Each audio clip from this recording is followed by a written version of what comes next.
Na lição deste trimestre estaremos estudando sobre a Igreja, corpo de Cristo, sua origem, natureza e vocação no mundo. Mas vós sois a geração eleita, o sacerdócio real, a nação santa, o povo adquirido para que anuncieis as virtudes daquele que vos chamou das trevas para a sua maravilhosa luz. 1 de Pedro 2,9. Por meio de cada imagem que retrata a Igreja, o Espírito Santo revela-nos o quão gloriosa ela é. A palavra-chave desta lição é imagem.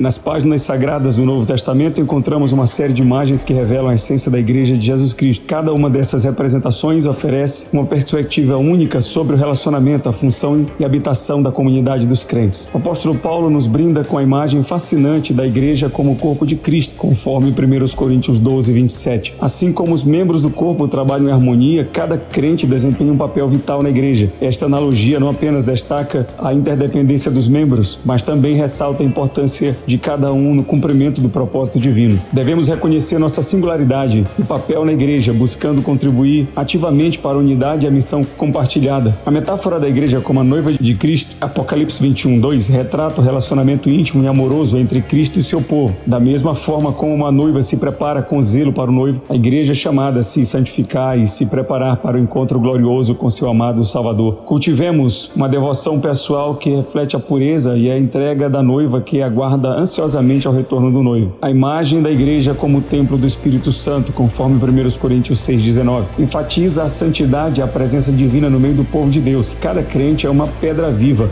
nesse edifício espiritual, formando um lugar sagrado onde o Espírito Santo reside. Cuidemos de nossa vida espiritual e moral, reconhecendo que somos moradas do Espírito Santo, e assim glorifiquemos a Deus em nosso corpo.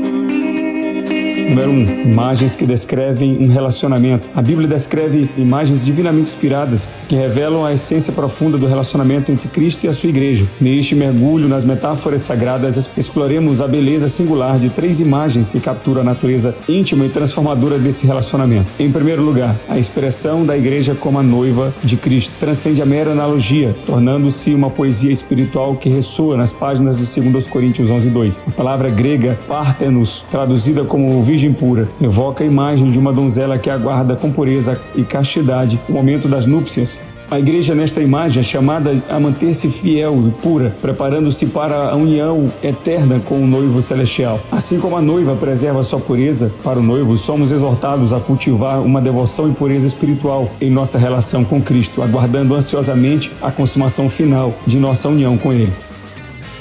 Em segundo lugar, a imagem da Igreja como a esposa de Cristo apresenta-nos um relacionamento fundamentado no amor sacrificial, como evidenciado em Efésios 5, 25 a 26. Cristo não apenas se relaciona com a Igreja por dever, mas sim por amor profundo. Essa representação transcende a frieza dos deveres, revelando um vínculo de entrega e sacrifício. Em terceiro lugar, a metáfora do rebanho de Deus, destacada por Paulo em Atos 20 e 28, ressalta a relação entre o pastor e suas ovelhas. Esse rebanho não foi adquirido por um preço qualquer, mas pelo preciosíssimo sangue de Jesus Cristo. Pedro, em sua exortação em 1 de Pedro 5, 2 a 3, oferece um padrão para os pastores, lembrando-os de que são modelos para o rebanho de Deus. Que essa imagem nos conduza a uma compreensão mais profunda. Ao contemplarmos essas imagens divinas, somos levados a um relacionamento mais profundo da riqueza do relacionamento entre Cristo e a sua Igreja.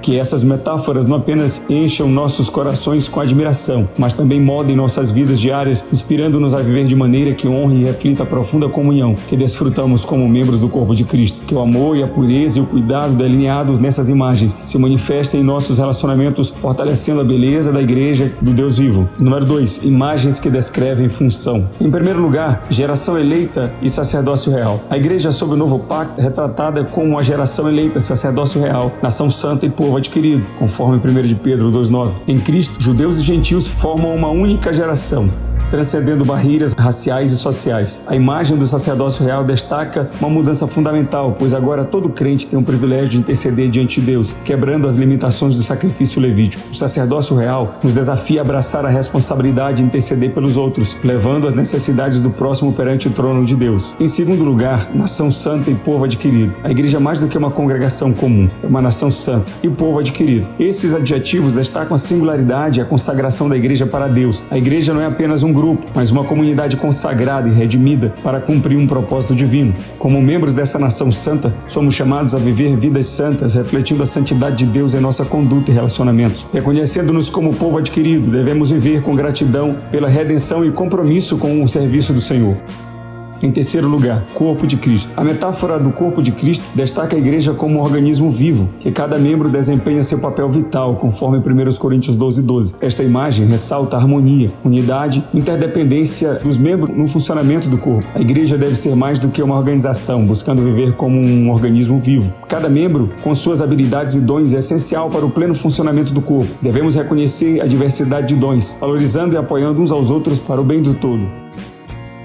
Número 3. Imagens que descrevem a habitação. Em um mundo onde a identidade da igreja muitas vezes é associada à sua estrutura física, somos chamados a olhar mais profundamente para as Escrituras e compreender a verdadeira essência da igreja como santuário do Deus vivo. Em primeiro lugar, santuário de Deus. A igreja, longe de ser apenas um edifício, é edificada como santuário de Deus, conforme 1 Coríntios 3:16. Cada crente individualmente é um templo do Espírito Santo, conforme 1 Coríntios 6:19. Mas coletivamente, a igreja corporativa é o lugar onde Deus escolheu habitar. Paulo alerta sobre o perigo de profanar esse santuário, 1 Coríntios 3:17. Reconhecer a igreja como santuário de Deus nos impele a tratar o corpo de Cristo com reverência e cuidado. Devemos buscar viver vidas santas, evitando qualquer coisa que possa profanar a presença de Deus em nosso meio. Em segundo lugar, casa de Deus. A imagem da igreja como casa de Deus, conforme 1 Timóteo 3:15, é enraizada no Antigo Testamento, onde o povo de Deus é representado como uma família divina. Uma igreja forte é formada por famílias igualmente fortes, e o padrão moral da igreja orienta o comportamento na sociedade. O entendimento da igreja como a casa de Deus destaca a importância das famílias na construção de uma igreja saudável. Famílias fortes contribuem para o fortalecimento da comunidade cristã, influenciando positivamente a sociedade ao seu redor. À luz dessas imagens, é evidente que fazer parte da igreja de Cristo é um privilégio singular. A igreja é uma instituição de salvos, um sacerdócio diante de Deus e a morada divina na terra. Devemos abraçar o privilégio de ser parte da igreja de Cristo com gratidão e responsabilidade. Ao reconhecermos que a igreja é o santuário vivo de Deus, somos chamados a viver de maneira que glorifique a Deus em nossa comunidade, família e sociedade.